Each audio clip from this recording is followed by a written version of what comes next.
ఈ రాష్ట్రం దివాలా వైపు అడుగులు వేస్తుంది అని ఆయన స్టేట్మెంట్ ఇచ్చిందంటే చాలా కాలం ఆర్థిక మంత్రిగా ఈ రాష్ట్రానికి పనిచేసినటువంటి వ్యక్తి ఆ మాట మాట్లాడుతున్నాడు అని అంటే అంత ఆషామాషిగా కాదు. ఏంటి ఎవరు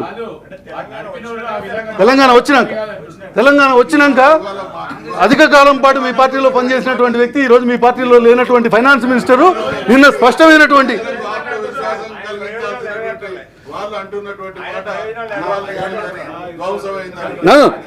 నేను చెప్పేది ఏంటంటే నేను ఇది రాజకీయ ఉపన్యాసాలు నేను రాజకీయ ఉపన్యాసం చేస్తలేను, దయచేసి చేస్తలేను, అస్సలే చేస్తలేను. మీరు ఒక్కటి గుర్తుపెట్టుకోండి, నేను చెప్పేదంతా కూడా నేను ఒకటే చెప్తున్నా.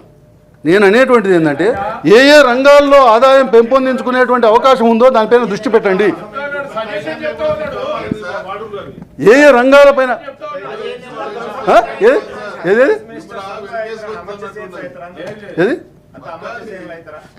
నేను అవుతారని నేను అంటలేను. ఎందుకు చెప్పకపోవడం ఏంటండి? ఇప్పుడు నేనేమంటున్నా, సభ్యులు దృష్టిలో పెట్టుకోవాల్సింది ఏంటంటే నేనేం చెప్పినా అది వాస్తవం అని నేను చెప్పలేదు, ఆయన చెప్పింది 100% వాస్తవం అని చెప్పలేదు. అట్లా అంటున్నాడు అంటే అలారం మోగుతుంది, గంటకెళ్ళు మోగుతున్నాయి, మనం జాగ్రత్తగా ఉండాల్సినటువంటి అవసరం ఉంది. ఎందుకు ఆ మాట అన్నాడు అనేటువంటిది, ఎందుకని ఆ మాట అన్నాడు అనేటువంటిది ప్రభుత్వం ఆలోచించుకోవాలని చెప్తున్నారు. అదే ఆయన భాగస్వామి అయింది కాబట్టి మరి మాట్లాడుతున్నారేమో.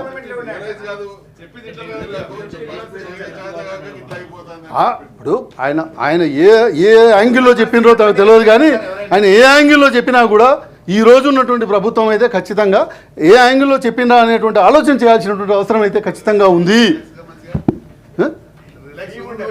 రిలాక్స్గా లేకపోతే నేనేమంటాను, నేను రిలాక్స్గానే ఉన్నా, 100% రిలాక్స్గానే ఉన్నా. ఏ పరిస్థితులు లేదు, నాకు ఏ పరిస్థితులు లేవు, కానీ నాకు ఏ పరిస్థితులతో అవసరం లేదు. కానీ నాకు పార్టీలతో ప్రభుత్వాలతో లాభాలు పొందేటువంటి వ్యక్తిని కాదు, పార్టీలతో ప్రభుత్వాలతో నష్టపోయే వ్యక్తిని కాదు. కాబట్టి నేను చెప్పేది ఏంటంటే తను ఏదో ఇప్పుడున్న పరిస్థితులు అంటే ఇప్పుడున్న పరిస్థితులు ఏం కాదు, అప్పుడున్న పరిస్థితులు కాదు, ఎప్పుడున్న పరిస్థితులైనా ఒకే విధంగా ఉంటామని చెప్తున్నా. నేను అనేటువంటిది ఏంటంటే ఖచ్చితంగా రాష్ట్రం ఒక స్థితిలో ఉంది, ఒక పర్టికులర్ జంక్షన్లో ఉంది. ఆ జంక్షన్ నుంచి మనం ఏ మోడ్ తీసుకోవాలి అనేటువంటిది మన పైన ఉన్నది. ఖచ్చితంగా ఈరోజు కనుక మనం ఈరోజు దళిత బంధు అనేటువంటి స్కీమ్ను మనం ప్రవేశపెట్టాం. దళిత బంధు అనేటువంటి స్కీమ్ ద్వారా నేను దళిత బంధు పెట్టిన రోజు నేను చాలా సంతోషించిన అధ్యక్ష. ఖచ్చితంగా ఈరోజు ఈ రాష్ట్రంలో కొన్ని దళిత కుటుంబాలన్నా వాళ్ళ స్థితిగతులు మారుతాయని, వాళ్ళ యొక్క ఆర్థిక స్థితిగతులు మారుతాయని చెప్పి వాళ్ళ కుటుంబాల యొక్క మొత్తం మారిపోతుంది వాళ్ళ అనేది. ఎందుకంటే 10 లక్షల రూపాయలు అంటే ఖచ్చితంగా నేను ఆ రోజు కూడా ఒకటే చెప్పిన, నేను ఆ రోజు కూడా మాట్లాడినప్పుడు చెప్పినాను, ఇది తొందరపాటుతో చేయాల్సినటువంటి పథకం కాదు. మొదలు బెనిఫిషరీస్ని సెలెక్ట్ చేయండి, బెనిఫిషరీని సెలెక్ట్ చేసిన తర్వాత వాళ్ళకు ఒక 1 year ట్రైనింగ్ ఇవ్వండి, ట్రైనింగ్ ఇచ్చి వాళ్ళు ఏ రంగం అయితే సెలెక్ట్ చేసుకున్నారో ఆ రంగంలో ట్రైనింగ్ ఇవ్వండి, 6 నెలల్లో కనీసం ట్రైనింగ్ ఇవ్వండి. ఇచ్చింది ఏమైందో చెప్తున్నా, మంచుకున్నారా? నాతో రండి చూపెడతా, వారిని మాట్లాడిస్తారా మీరు? రండి చూపెడతా, ఎంత బాగుందో నాతో రండి చూపెడతా. హుజరాబాద్కే పోదాం, వేరే ఎక్కడికి వద్దు, ఎక్కడైతే ప్రారంభించామో హుజరాబాద్ అక్కడికే పోదాం, నేను చూపెడతా. సో అది మీరు మీ అభిప్రాయం మీరు ఉంచుకోండి, మీ అభిప్రాయం మీరు ఉంచుకోండి. నా అభిప్రాయం నాది, నా ఎక్స్పీరియన్స్ నాది. సో నేను చెప్పేది ఏంటంటే ఖచ్చితంగా ఏ పార్టీ అయినా నేను ఉన్న వాస్తవాలు చెప్తున్నా.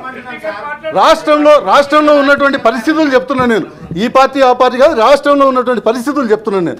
నేను అనేటువంటిది ఏంటంటే దళిత బంధు ద్వారా 10 లక్షలు ఇవ్వగానే వాళ్ళు ఖచ్చితంగా 10 లక్షలని ఒక సీడ్ మనీగా పెట్టుకున్నట్టయితే సార్ ఇంకో 40 లక్షల లోన్ వచ్చేది, 50 లక్షల రూపాయలతో కూడా తీసుకునేటువంటి పరిస్థితి ఉండేది, 50 లక్షలతో కూడా తీసుకునేటువంటి పరిస్థితి ఉండేది. ఎస్, ఖచ్చితంగా అందులో నుంచి ఒక్కరు కూడా బాగుపడలేదా అంటే అయినరు. కొంతమంది దాన్ని వాడుకొని కొంతమంది సద్వినియోగం చేసుకున్న వాళ్ళు కూడా ఉన్నారు. కానీ మెజారిటీ ఆఫ్ ద పీపుల్ అది దుర్వినియోగం అయిపోయింది. అంత మంచి పథకాన్ని కూడా మనం ల్యాండ్ చేయడంలో అది అది నేను అనేటువంటిది ఏంటంటే అది ఆ ప్రభుత్వం ఈ ప్రభుత్వం అనేది కాదు. మన స్కీమ్లో ఎక్కడ తప్పు జరుగుతుంది? రాజీవ్ గాంధీ గారు ఆ రోజు చెప్పారు, ఒక రూపాయి ఖర్చు పెడితే 22 పైసలే కిందికి పోతున్నది అని చెప్పి రాజీవ్ గాంధీ గారు ప్రధానమంత్రిగా చెప్పారు.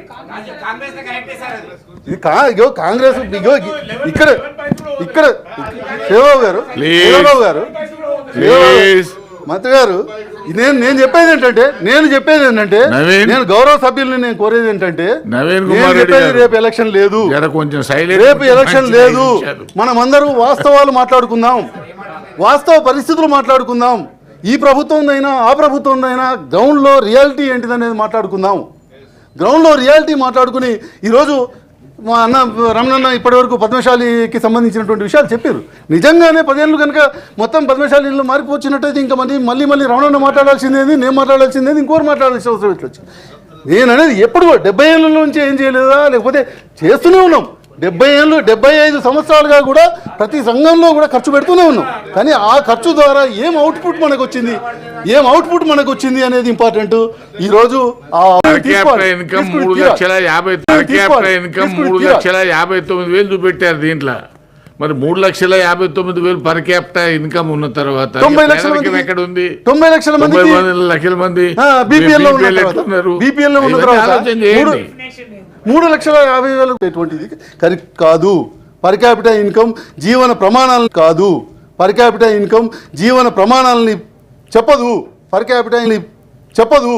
క్యాపిటా ఇన్కమ్ ఈ రాష్ట్రంలో ఉన్నటువంటి ప్రజల జీవన స్రవంతి ఏ విధంగా ఉందని చెప్పదు. అవి కేవలం జిమ్మికులు మాత్రమే. అవి కేవలం ఎట్లా వస్తుంది అని అంటే